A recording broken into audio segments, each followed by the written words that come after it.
Nous sommes l'ennemi numéro un d'État islamique. Nous sommes un pays vulnérable, géographiquement, par le nombre d'Européens qui peuvent venir frapper en France et par la volonté qu'ils ont de nous frapper.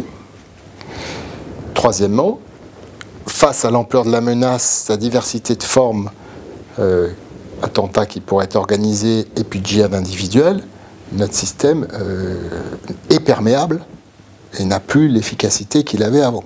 Je pense que la menace est un point maximum pour une raison très simple, c'est que nous avons en face de nous un groupe terroriste plus puissant que jamais, plus puissant sans doute qu'Al-Qaïda à sa grande époque, et puis aussi parce que nous avons à nous confronter non seulement à un risque d'attentat organisé, mais aussi à ce qu'on a vu ces derniers temps, c'est-à-dire ce déferlement de scuds humains, d'individus qui sont lancés comme ça pour aller commettre des attentats, avec une formation minimum, mais dans l'eau, il y en a qui peuvent réussir, évidemment.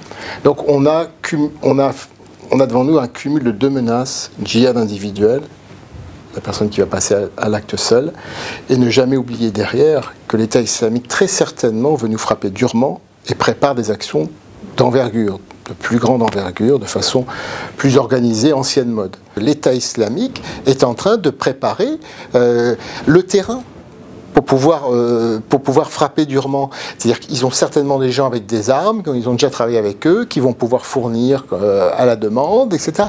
Ce genre de choses. Donc, tant qu'on laisse la situation comme ça perdurer, on laisse l'ennemi s'organiser. Et un ennemi qui s'organise, c'est un ennemi qui est puissant et dangereux.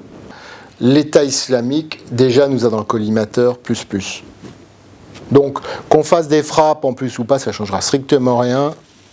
Ils veulent nous faire des attentats. Concernant les moyens du judiciaire, ils sont clairement devenus très insuffisants. Je pèse mes mots. Les dernières années, les 2 dernières années, j'ai constaté, moi-même, au poste que j'occupais, qu'il n'y avait plus d'enquêteurs pour faire les enquêtes, tout simplement. Donc ça, c'est un constat. Et je vous assure que c'est... enquêteurs pour faire les enquêtes. C'est-à-dire qu'on fait le strict minimum, on arrête les gens, on les fait devant un juge, plus de service après-vente. On ne va pas pousser les enquêtes parce qu'il n'y a pas les moyens. Toute la bonne volonté qu'ils ont, le département judiciaire DGSI notamment, était complètement débordé. On oublie très clairement que nous sommes sur le territoire français et qu'il nous faut à tout prix des effectifs pour mener les enquêtes judiciaires, pour récolter des preuves judiciaires et pour arrêter les gens. Il y a un état de la menace, on n'est pas suffisamment puissant, le problème est de savoir qu'est-ce qu'on fait pour être plus performant. C'est ça la vraie question. Mais le constat en soi, actuellement, c'est qu'on ne peut plus empêcher les attentats. Et on peut avoir des phénomènes comme Charlie Hebdo de façon récurrente.